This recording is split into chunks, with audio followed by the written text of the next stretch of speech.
Shalom saudara, selamat pagi. Kita bersyukur buat kebaikan Tuhan. Kita ada di hari Kamis pagi hari ini. Saya yakin dan percaya kita tetap bersemangat, kita tetap bergairah dengan Tuhan. Sekalipun ada pembatasan di mana-mana, saya berdoa supaya setiap kita hari ini tetap bergairah, tetap bersemangat. Kita bangun pagi, kita tidak memikirkan coronavirus. Kita tahu bahwa Tuhan kita lebih ajaib, lebih dahsyat dari setiap virus yang ada di dalam dunia ini. Tidak peduli variannya seperti apa, Tuhan kita tidak berubah. Virus bisa berubah-ubah, tapi Tuhan tetap sama, Dia tetap setia. Dan kesetiaan Tuhan tetap sanggup untuk cover kehidupan kita setiap hari. Saudara, kemarin kita belajar bahwa orang-orang yang hanya bermimpi tanpa mengerjakan sesuatu tidak akan mendapatkan apa-apa. Bahkan dikatakan orang-orang seperti itu adalah orang-orang yang tidak berakal budi.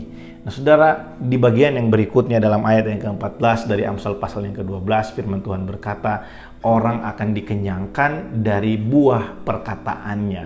Orang dikenyangkan dari buah perkataannya. Nah saudara, perkataan yang keluar dari mulut kita seringkali lebih gampang untuk keluar sesuatu yang negatif. Ya, karena kita masih tinggal di dalam tubuh yang adalah tubuh dosa ini. Tapi bukan berarti kita harus terus-terusan untuk mengikuti keinginan atau budaya dari tubuh dosa ini. Mari latih diri kita untuk mengucapkan hal-hal yang baik pada diri kita sendiri, buat keadaan ini, buat keluarga kita, buat pelayanan pekerjaan kita. Mari latih diri kita untuk mengucapkan yang baik. Ada satu ayat yang luar biasa yang berkata hidup dan mati dikuasai lidah. Bukan berarti kita bisa mati karena perkataan kita. Karena hanya Tuhan yang berkuasa untuk membuat kita keluar dari dunia ini. Tapi maksudnya adalah hidup kita di dalam dunia ini juga adalah hasil atau buah dari perkataan kita. Kalau kita tidak menjaga perkataan kita, kita suka menyebarkan hoax, kita suka memperdengarkan kepada telinga kita sesuatu yang buruk.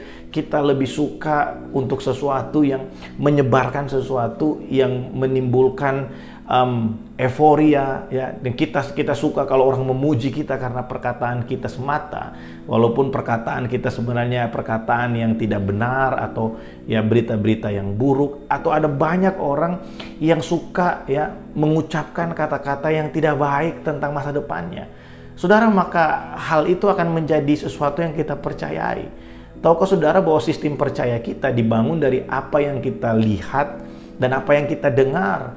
Nah, kalau yang keluar dari mulut kita sendiri adalah perkataan yang negatif, maka itu akan masuk ke dalam pikiran kita. Dan dari pikiran itu akan diolah sehingga kita memiliki kepercayaan bahwa apa yang kita katakan itu mungkin akan terjadi. Kita akan gampang khawatir, makanya hari-hari ini perlu untuk kita menjaga perkataan kita. Firman Tuhan berkata bahwa di mulut kita telah diletakkan firman. Mari keluarkan firman itu dari mulut kita. Keluarkan kata-kata yang baik dari mulut kita. Saya tidak sedang mengajar kita untuk berhalusinasi ketika mungkin kita melihat ya COVID-19 mungkin jumlah penyebarannya meningkat dan kita berkata, oh enggak, aku itu baik-baik aja. Saudara, ada perbedaan antara orang yang mengatakan sesuatu yang dikatakan dengan pemikiran yang benar dan dengan pemikiran yang salah. Orang yang berkata dengan pemikiran yang benar, ketika mereka berkata semua akan baik-baik saja, itu diiringi, dibarengi dengan kehidupan mereka yang mengikuti protokol kesehatan, mengikuti instruksi yang ada, dan mereka hidup dalam suatu kebenaran. Tapi ketika orang yang berkata seperti itu, mereka juga tidak mengikuti instruksi pemerintah, mereka juga adalah orang-orang yang suka melanggar peraturan, maka perkataan seperti itu adalah perkataan yang bodoh. Ketika kita telah melakukan bagian kita telah melakukan apa yang menjadi tugas kita, maka yakin dan percayalah bahwa Tuhan dengan tangan yang tidak terlihat akan menjagai kita. Tetapi ketika kita juga bodoh amat dengan keadaan yang ada, kita menganggap remeh semua peraturan yang ada, ya kita menganggap remeh setiap ketetapan-ketetapan firman Tuhan, setiap batas yang Tuhan lakukan, yang Tuhan berikan bagi kita dengan tujuan yang baik, kita melanggar itu semua dan kita berpikir semuanya akan baik-baik saja. Itu adalah sebuah kebodohan, saudara. Mari kita berpikir dengan benar. Biarlah buah perkataan yang baik dari hidup kita itu juga kita rasakan dalam kehidupan ini.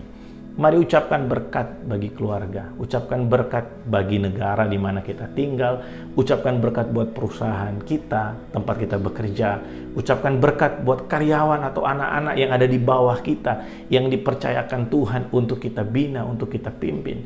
Biar lewat kehidupan kita, dari mulut kita, keluar perkataan yang baik, dan buahnya kelihatan dalam kehidupan kita. Tetap bersemangat Bapak Ibu Saudara, Tuhan Yesus memberkati.